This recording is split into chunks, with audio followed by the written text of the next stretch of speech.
الحمد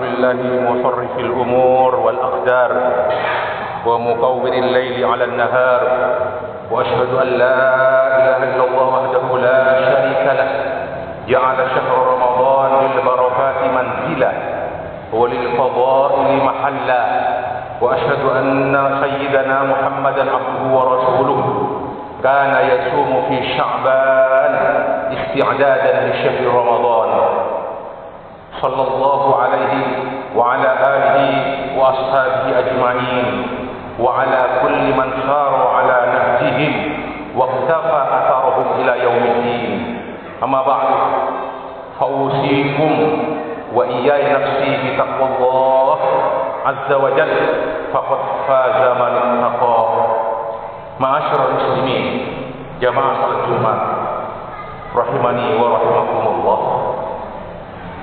Mengawali khutbah pada hari ini, saya ingin menyampaikan beberapa tambihat, peringatan berkaitan atau berkenaan dengan pelaksanaan sholat Jumat. Yang pertama, saya sampaikan sabda Rasulullah sallallahu alaihi wasallam dari Abu Hurairah radhiyallahu anhu, "Idza qulta li sahibika yaumal jumu'ati ansit wal imamu yakhthubu faqad laghawta." Rawahul Bukhari wa Muslim. Kalau kamu berkata kepada saudaramu di sampingmu pada hari Jumat, ansit, diam, jangan bicara. Dan di saat itu imam sudah berkhutbah, khatib sudah berkhutbah, maka kamu telah berbuat sesuatu yang sia-sia.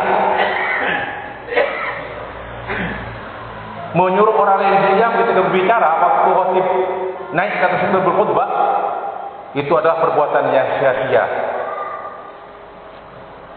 Maka kalau sudah khatib naik ke atas mimbar berkhutbah, stop pembicaraan, stop zikir, stop wiritan, stop menggerakkan tasbih.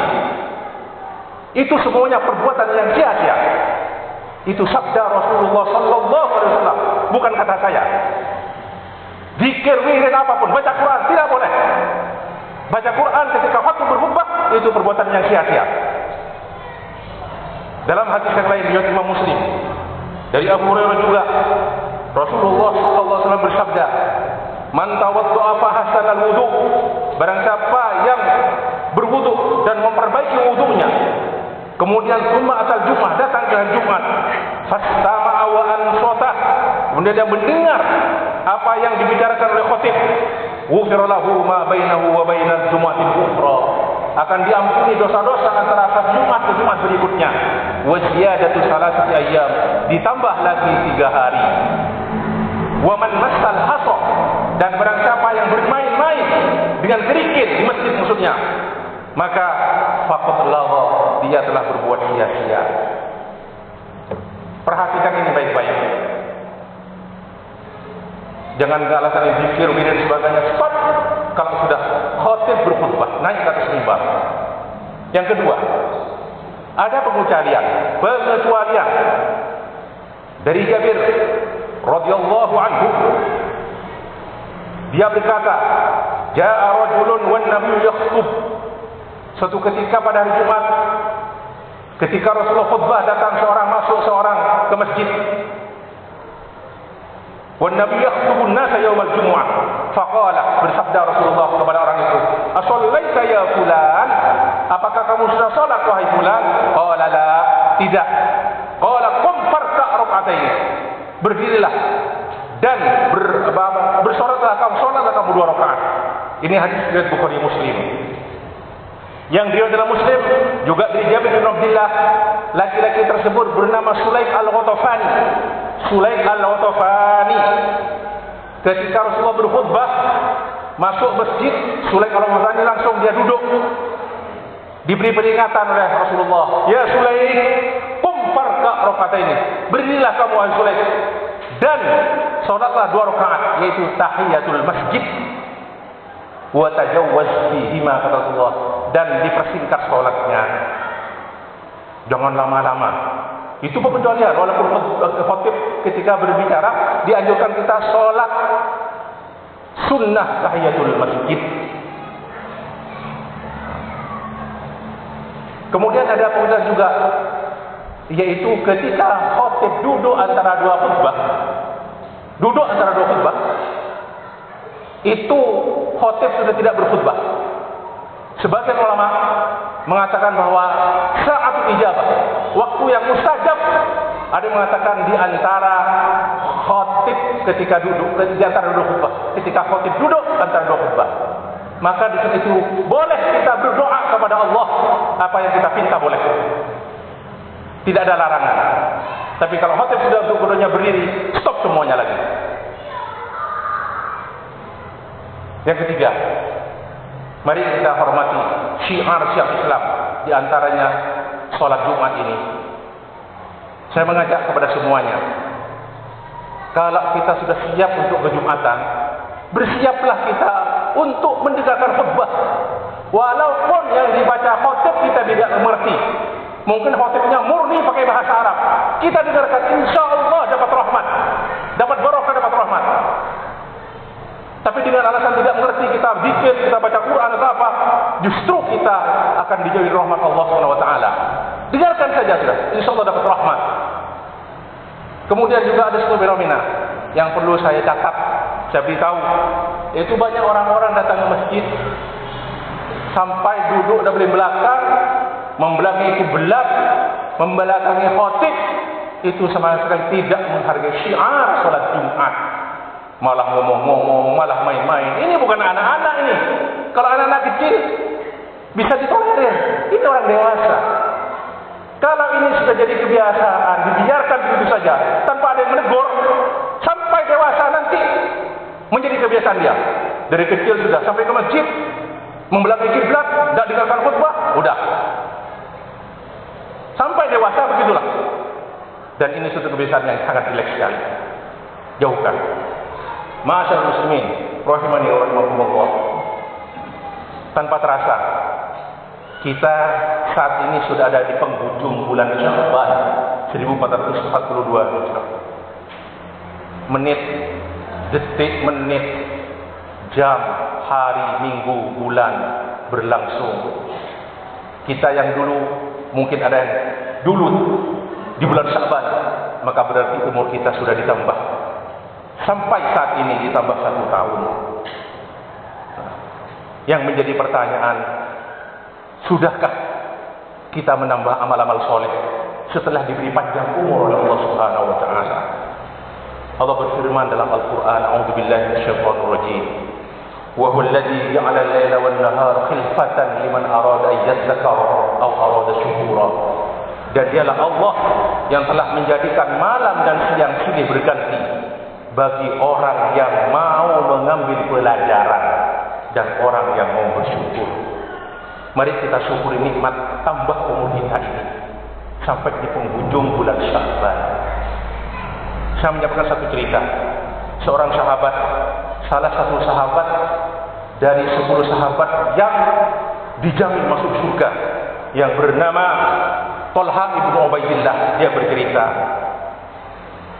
suatu ketika datang kepada Rasulullah SAW 2 orang laki-laki min Baliin, dari min qabilati Baliin, dari kabilah Bali, bukan Bali yang Indonesia, kabilah Bali. Masuk Islamnya bersama keduanya. Salah satunya itu ahli rajin beribadah ketimbang yang lain. Rajin beribadah. Dan yang rajin beribadah ini terus mengikuti peperangan. Kemudian meninggal. Wafat, mati syahid dalam peperangan. Sementara yang satunya itu hidup 1 tahun berikutnya masih. Belum meninggal dunia. Sampai dia melaksanakan hatta shoma Ramadhanah. Summa mata. Sampai dia menuntuti Ramadan berikutnya, setahun setelah kematian sahabatnya itu. Apa kata Talha? Fara'a Talha ibnu Ubaidillah kharaja minal jannah. Dia bermimpi, Talha bin Ubaidillah bermimpi di surga, keluar seorang dari surga, kemudian orang tersebut mengizinkan masuk. Ini dalam mimpinya, mengizinkan masuk orang yang bukan yang mati syahid yang diizinkan pertama kali masuk surga oleh orang itu, tapi orang yang mati berikutnya. Kemudian keluar lagi, kemudian orang yang kedua yang mati syahid diizinkan untuk masuk. Keluar lagi dia, terus berkata kepada Talha dalam mimpi Talha itu, irji fa innahu lam ya'nilak. Pulang kamu Talha, kembali kamu. Kamu belum tiba waktumu, maksudnya belum tiba waktumu untuk mati, untuk meninggal. Akhirnya keesokan harinya Talha bin Ubaidillah menceritakan cerita ini kepada sahabat-sahabat yang lain. Akhirnya jadi pembicaraan dan keheranan para sahabat. Heran sekali, bukan yang mati syahid yang diizinkan masuk surga duluan. Maka sampailah berita tersebut kepada Rasulullah sallallahu alaihi wasallam dan disampaikan bahwa salah satu dari orang ini lebih rajin ibadahnya dan dia itu mati syahid Rasulullah. Dan dia diizinkan masuk surga pertama kali sebelum yang lain. Akhirnya apa kata Rasulullah alaihi salatu wasallam? Alaysa qad makatha hada ba'dahu bisanah. Bukanlah orang itu yang mati kemudian itu dia masih hidup setahun kemudian. Wa adraka Ramadan fa shamahu, dan dia menutupi bulan Ramadan dan dia berpuasa bulan Ramadan. Wa shalla kada wa kada fil masjid bis sanah, dan dia dalam satu tahun itu salat berjamaah di masjid, salat ini salat itu. Qalu bala ya Rasulullah, ya Rasulullah, kata sahabat. Qala, bersabda Rasulullah alaihi salatu wassalam, falama bainahuma ab'ad mimma bainas sama'i wal ardh. Sungguh antara keduanya sangat jauh antara langit dan bumi. Hadis rawahu Imam Ahmad dan Ibnu Majah. Ma'asyiral muslimin rahimani wa rahimakumullah. Insyaallah 3 hari lagi atau 4 hari dari sekarang kita akan menghadapi Ramadan 1442 Hijriah. Kita sambut dengan gembira. Dan untuk menyambutnya ada beberapa kiat. Di antaranya kita hendaknya memulai lembaran baru menghadapi Ramadan tahun ini. Kita buka lembaran baru untuk merubah diri kita, untuk memperbaiki diri kita. Dengan cara apa? Bertaubat kepada Allah Subhanahu wa taala dengan taubatan nasuha. Kita siap dengan lembaran baru menghadap Ramadan. Allah berfirman, wa tubu ilallahi jami'an ayyuhal mu'minun la'allakum tuflihun. Dan bertaubatlah kepada Allah semuanya wahai orang mukmin. Semudah-mudahan kamu menjadi orang-orang yang beruntung atau mendapat keuntungan. Dalam Al-Qur'an Allah hanya membagi manusia berkenaan dengan taubat dibagi 2. Apa kata Allah? Wa man lam yatub fa ulaika humudz zalimun. Dan barang siapa yang tidak bertaubat, maka mereka itulah orang-orang yang zalim, orang-orang sekaniaja. Imam Ibnu Qayyim Al-Jauziyah menafsirkan hadis ayat ini. Allah membagi hambanya menjadi 2.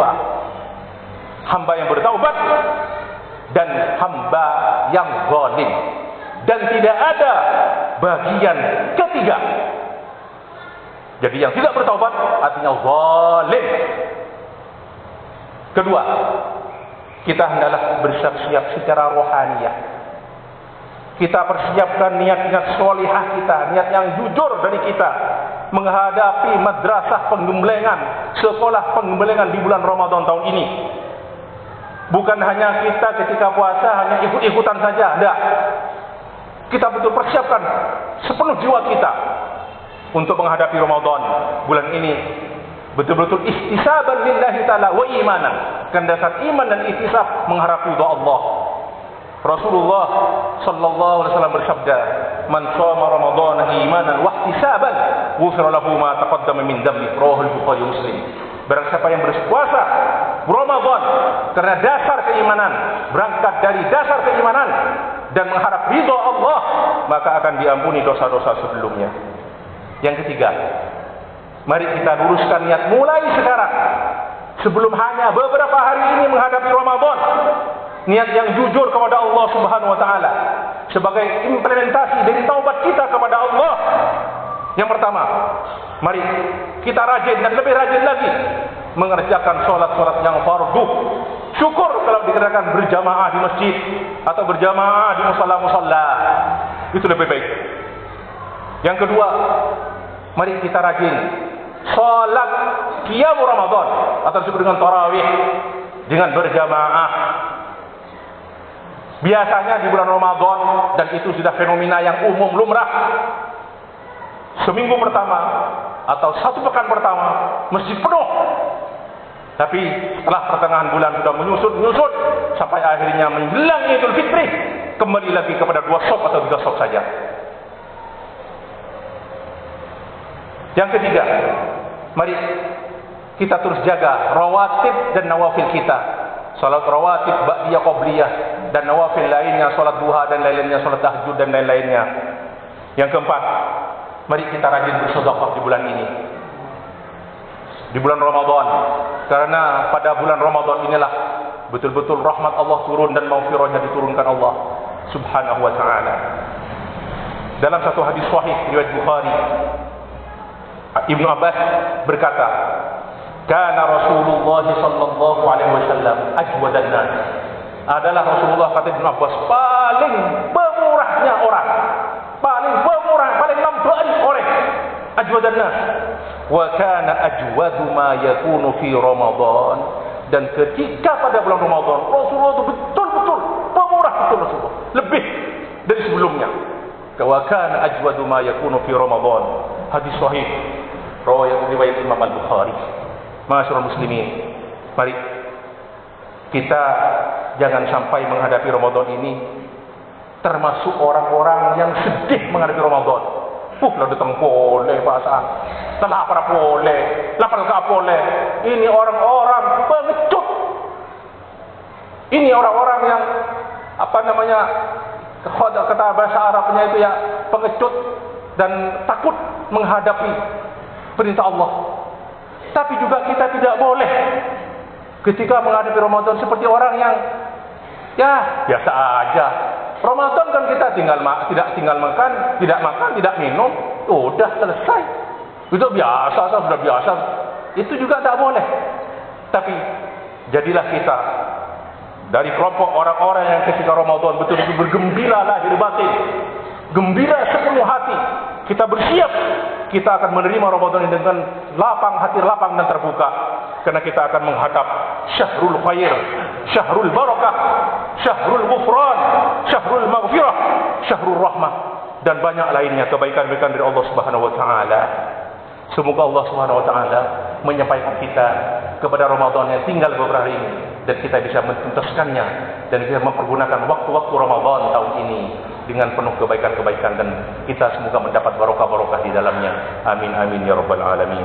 Aqulu ma tasma'un wa astaghfiru wa lakum wa lisa'il muslimin wal muslimat min kulli dhanbin innahu wal ghafurur rahim. Alhamdulillahi wahdah wassalatu wassalamu ala man la nabiyya ba'dah wa asyhadu an la ilaha illallah wahdahu la syarika lah wa asyhadu anna Muhammadan abduhu wa rasuluh sallallahu alaihi wa ala alihi wa ashabihi wa sallama tasliman katsira. Amma ba'du, ayyuhal mu'minun, ittaqullaha ta'ala wa shammiru lis-siyami wal qiyam imanan wa ihtisaba. Qala Allah ta'ala, ya ayyuhalladzina amanu kutiba alaikumus siyamu kama kutiba alal ladzina min qablikum la'allakum tattaqun. Ala wa sallu wa sallimu ala sayyidina Muhammadin qaidil ghurril muhajjalin kama amartum bidzalika rabbus samawati wal aradin. Faqala ta'ala, inna Allaha malaikatahu yusholluna 'alan nabi ya ayyuhalladzina amanu shallu 'alaihi wa sallimu taslima. Allahumma shalli 'ala Muhammadin wa 'ala ali Muhammad kama shallaita 'ala Ibrahim wa 'ala ali Ibrahim innaka Hamidum Majid. Allahumma barik 'ala Muhammadin wa 'ala ali Muhammad kama barakta 'ala Ibrahim wa 'ala ali Ibrahim innaka Hamidum Majid. Allahumma ighfir للمسلمين والمسلمات والمؤمنين والمؤمنات الأحياء والأموات إنك سميع قريب مجيب الدعوات يا قاضي الحاجات ربنا ظلمنا أنفسنا وإن لم تغفر لنا وترحمنا لنكون من الخاسرين ربنا اغفر لنا ولإخواننا سبقونا بالإيمان ولا تجعل في قلوبنا غلا للذين آمنوا ربنا إنك رؤوف رحيم ربنا آتنا في الدنيا حسنة وفي الآخرة حسنة وقنا عذاب النار عباد الله إن الله يأمر بالعدل والإحسان وإيتاء ذي القربى وينهى عن الفحشاء والمنكر والبغي يعظكم لعلكم تذكرون فاذكروا الله العظيم يذكركم واسألوه من فضله يعطكم ولذكر الله عز وأجل وأكبر أقم الصلاة